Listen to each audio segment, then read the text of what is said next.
In today's weekly recap, we're going to look at a lot of 2024 Bowman baseball because it is the big release of the week. We're also going to talk about upcoming Topps Chrome basketball, selects, and more. But first, here's the intro.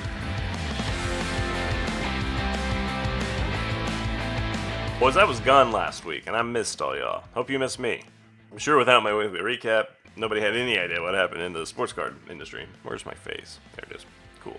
If you're watching this video on Friday, last night we broke some Bowman. We broke 6 hobby boxes on CardLines.com. And I want to start by just saying the breaks are no joke. We're selling really good stuff, and everything's been a pretty good price. It's really fun. It's a way to get to interact with our community. So if you watch our videos and like what we represent, then by all means buy into our breaks and let's hang out together on Tuesday and Thursday nights. All you have to do is just go to CardLines.com. You click on this breaks tab, and then it takes you to this cool little landing page for the breaks. And everything we do, we basically just sell on eBay, so you can hop on here. I'm recording this Thursday morning, so we have all this stuff ending today. Here's the Bowman half case release, but if I wanted the Rangers, I can just add that to my watch list.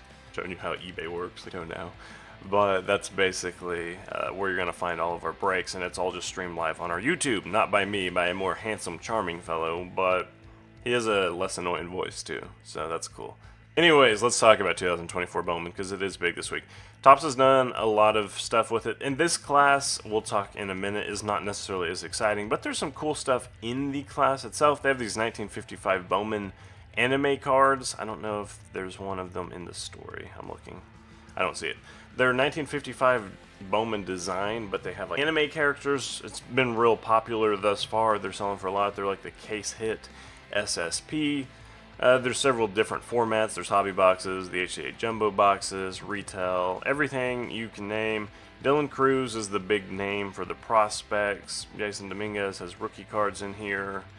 And basically, no matter who you're chasing, you'll probably be able to find their rookie or prospect cards in Bowman. It's a very good mix of both. So who should you be chasing? Funny you mention it. Here's the best first Bowman prospects in 2024 Bowman. Nicole writes these all the time. Every year she cranks out another one, and they're always consistently one of our most popular articles. She scouts baseball players better than anybody. So tier 1, she says up here, when we've talked about this on a previous video, but she mentions like, hey, this is not as impressive of a class. And she only has 2 people in tier 1, Dylan Cruz and Walker Jenkins. And you can get the quick list right here, so you can see there's 2 people in tier 1, tier 2 has 5, tier 3 and goes on. There's several pages. You can get a high-level overview right here, but if you want the full deep dive, just keep reading down. Aiden Miller, Suero, Lombard Jr.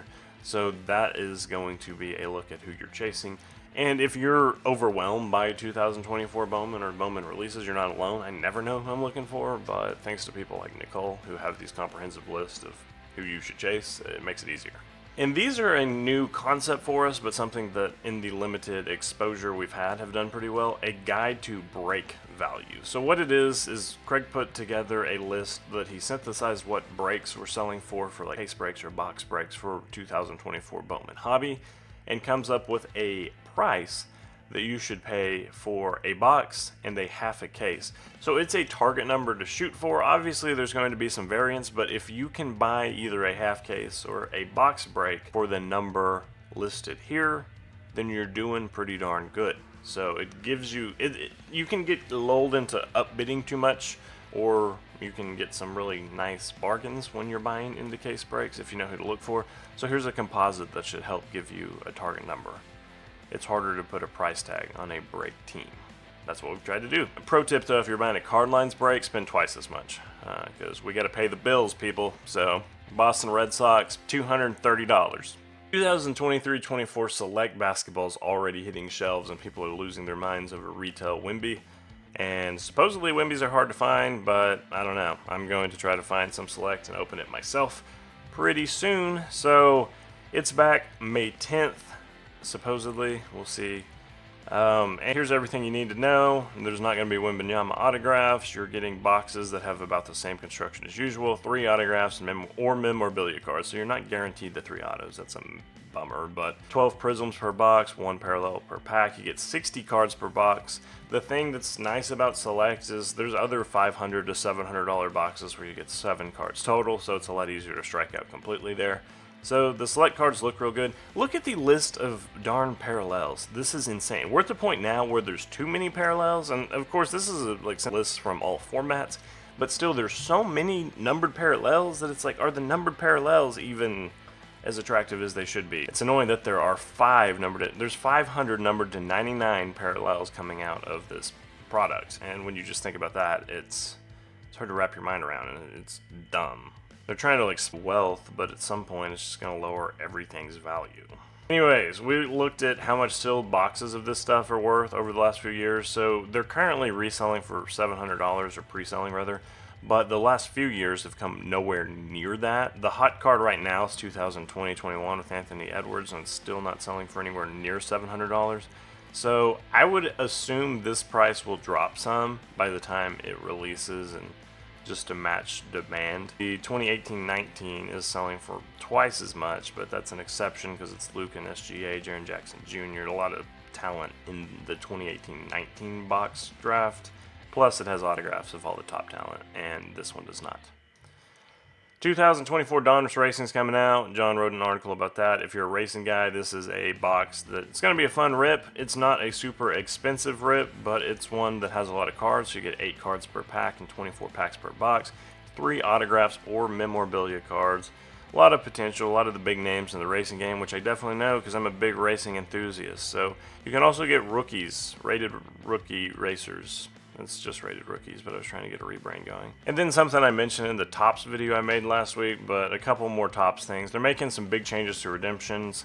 So they've already cut the number of redemptions from 70,000 to 10,000. So making some really positive changes since they've taken that over. They added basically 8 years onto every 2-year redemption. So now they all have a 10-year expiration date. So if you buy a 2016 box of Topps cards and pull a redemption, Topps will still redeem it. That's super duper cool. And they're proactively trying to reduce redemption cards and make the process even better moving forward. So kudos to Topps. I say that unironically. This is a very good change. And then finally, Topps Chrome basketball is coming back. So I wrote an article about what we know thus far. It's going to be unlicensed, and a lot of people are already pointing to that as like, oh, I don't want it, it's unlicensed. But there are going to be people that do want it because it has autographs of Wembanyama and LeBron and Steph and KD. And a lot of people that you're not going to pull out of a Panini box. So that alone is going to make it a really exciting product. So we don't know a whole lot about it yet, but I did want you guys to know that this article's out there, and I'm kind of speculating our best guess as to what this looks like when it releases. Looking back to the 2009-10 lineup of parallels, there was only, 7 refractors, and then obviously going back to the Select one, there's 70,000. So it's going to be kind of interesting to see how Topps modernizes this product, how hard they go with the parallels. Obviously we can look to like the Bowman U basketball stuff to kind of feel for what that's looking like, but still it's a lot of unanswered questions and a lot of excitement around this product and its release sometime this summer, they said. Thanks for watching this video. Hope you learned some stuff. Looking forward to seeing where all this goes and creating content with sports cards over the summer. I think it's going to be a pretty big summer of cards. See you soon.